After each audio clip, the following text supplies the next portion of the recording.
सर्वांचे स्वागत. प्रकाशाचे अपवर्तन यामधील पहिल्या व्हिडिओमध्ये आपण प्रकाशाचे अपवर्तन म्हणजे काय, प्रकाशाच्या अपवर्तनाचे नियम, अपवर्तनांक, निरपेक्ष अपवर्तनांक इत्यादी मुद्द्यांचा अभ्यास केलेला आहे. प्रकाशाचे अपवर्तन व्हिडिओ 2 यामध्ये आपण मृगजळ, ताऱ्यांचे लुकलुकणे, प्रकाशाचे अपस्करण, आंशिक व पूर्ण आंतरिक परावर्तन आणि इंद्रधनुष्य या मुद्द्यांचा अभ्यास करणार आहोत. प्रथम मृगजळ. स्थानिक वातावरणाचा प्रकाशाच्या अपवर्तनावर थोड्या प्रमाणात परिणाम होत असतो. रस्त्याजवळील किंवा वाळवंटाच्या पृष्ठभागावरील तसेच ज्वालावरील हवा गरम असल्याने विरल असते व तिचा अपवर्तनांकही कमी असतो.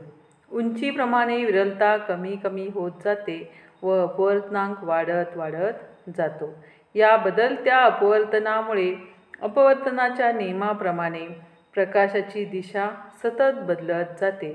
दूरवरील वस्तूकडून येणारे प्रकाशकिरण त्या वस्तूच्या जमिनीत असलेल्या प्रतिमेकडून आल्यासारखे भासतात आणि यालाच मृगजळ असे म्हणतात. यानंतर ताऱ्यांचे लुकलुकणे ही नैसर्गिक घटना आहे. तारे आणि पृथ्वी यामध्ये असलेल्या परिवर्तनशील वातावरणामुळे पृथ्वीवरून पाहताना ताऱ्यांच्या स्थानात, तेजस्वीपणात, त्यांच्या आकारात व बऱ्याच वेळा रंगातही सूक्ष्म बदल एकसारखे द्रुत गतीने होताना दिसतात. यास ताऱ्यांचे लुकलुकणे असे म्हणतात. ताऱ्यांचे लुकलुकणे हे खालील आकृतीत पाहावयास मिळते. तारे रात्री का लुकलुकतात या प्रश्नाचे उत्तर आपण देण्याचा प्रयत्न करू. वातावरणाचा प्रकाशाच्या अपवर्तनावर होणारा एक परिणाम म्हणजे ताऱ्यांचे लुकलुकणे होय. तारे स्वयंप्रकाशित असल्याने चमकतात व सूर्यप्रकाश नसल्याने रात्री आपल्याला दिसतात. तारे आपल्यापासून खूप जास्त अंतरावर ते प्रकाशाचे बिंदुरूप स्रोत असल्यासारखे जाणवतात. वातावरणातील हवेचा अपवर्तनांक जमिनीकडे येताना वाढत जातो, कारण हवेची घनता वाढत जाते. वातावरणातून तारकाप्रकाशाचे अपवर्तन होताना तारकाप्रकाश स्तंभिकेकडे झुकल्यामुळे तारा त्याच्या आहे त्या स्थितीपेक्षा थोडासा उंचावर असल्याचे भासते. ताऱ्यांची आभासी स्थिती स्थिर नसून किंचितशी बदलत राहते. याचे कारण म्हणजे हवेची सतत होणारी हालचाल तसेच हवेची घनता, हवेचे तापमान बदलामुळे हवेचे वातावरण ही सतत अस्थिर राहते. त्यामुळे हवेचा अपवर्तनांक सतत बदलतो. अशा अपवर्तनांकात होणाऱ्या बदलामुळे ताऱ्यांची आभासी स्थिती व प्रखरताही सतत बदलत असते व त्यामुळे तारे लुकलुकताना दिसतात. तारे जरी लुकलुकताना दिसत असले तरी ग्रह मात्र आपल्याला लुकलुकताना दिसत नाहीत. ग्रह का लुकलुकत नाहीत याचेही कारण आपण पाहूया. ग्रह का लुकलुकत नाहीत? कारण ग्रह ताऱ्यापेक्षा आपल्यापासून बरेच जवळ असतात. ग्रह एक बिंदू स्रोत नसून बिंदू स्रोतांचा समूह असतो. वातावरणातील बदलत्या स्थितीमुळे यातील काही बिंदू अधिक तेजस्वी तर काही कमी तेजस्वी दिसतात व त्यांचे स्थानही बदलते, पण त्यांची एकूण सरासरी प्रखरता स्थिर राहते. तसेच त्यांचे सरासरी स्थानही स्थिर राहते. म्हणून ग्रह लुकलुकताना दिसत नाहीत. यानंतर सकाळी सूर्य 2 मिनिटे लवकर व सायंकाळी सूर्यास्त 2 मिनिटे उशिरा झाल्यासारखे वाटते.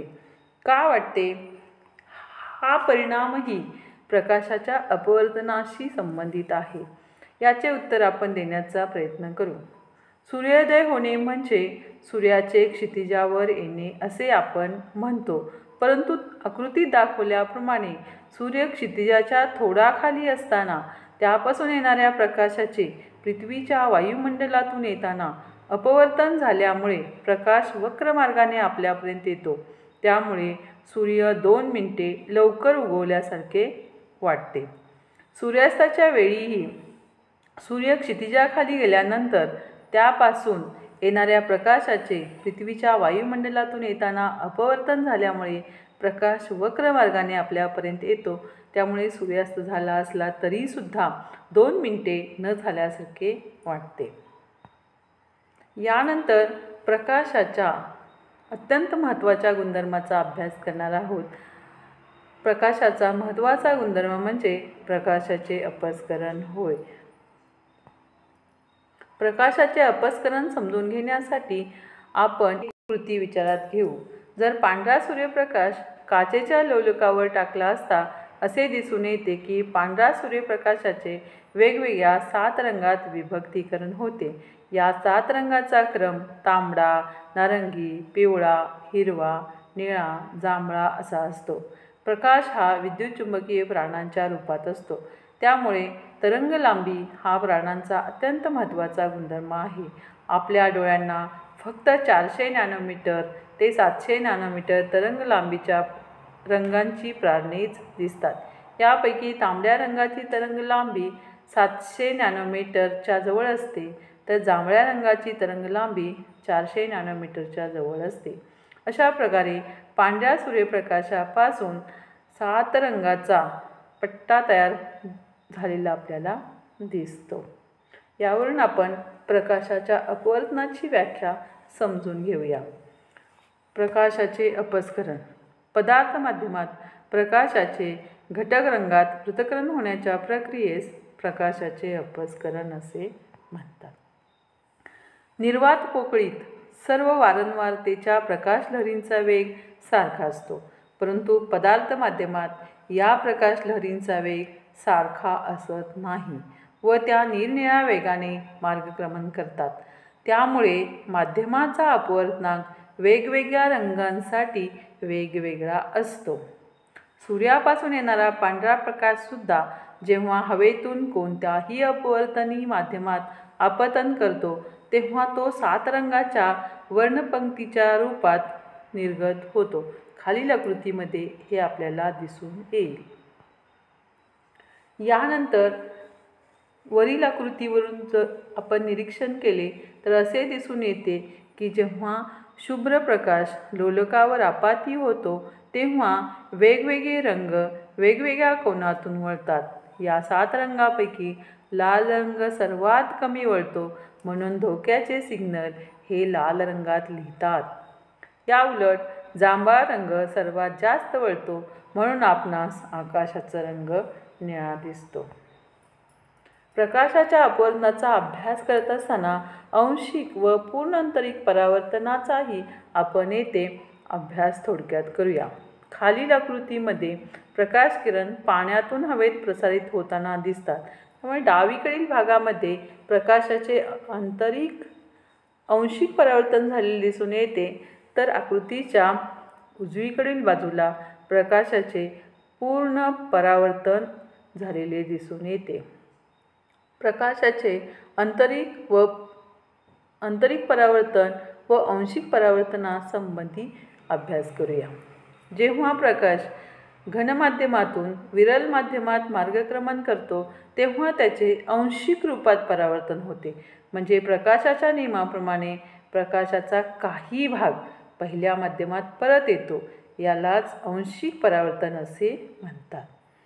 यानंतर प्रकाश किरण घनमाध्यमातून विरल माध्यमात जाताना स्तंभिकेपासून दूर जातो हे आपणास माहीत आहे आणि म्हणून आपाती कोन I हा अपवर्तित कोन R पेक्षा लहान असतो. जर आपण आपाती कोनाचे माप वाढवत गेल्यास अपवर्तित कोनाचे मापही वाढत जाते. आपाती कोनाच्या विशिष्ट मापासाठी अपवर्तित कोन R चे मूल्य जेव्हा 90 अंश होते तेव्हा आपाती कोन I ला क्रांतिक कोन असे म्हणतात. आपाती कोनाचे माप क्रांतिक कोनापेक्षा वाढविल्यास अपवर्तित कोनाचे मापही 90 अंशापेक्षा जास्त होते.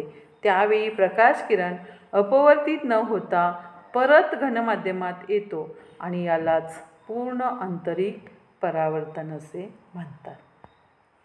यानंतर अत्यंत सुंदर घटनेचा आपण अभ्यास करणार आहोत. ती निसर्गातील सुंदर घटना आहे इंद्रधनुष्य. आकृतीमध्ये आपल्याला इंद्रधनुष्याचा सुंदर पट्टा पाहावयास मिळतो. खरं म्हणजे इंद्रधनुष्य ही निसर्गातील सुंदर घटना आहे. ती विविध नैसर्गिक घटनांचे एकत्रीकरण आहे.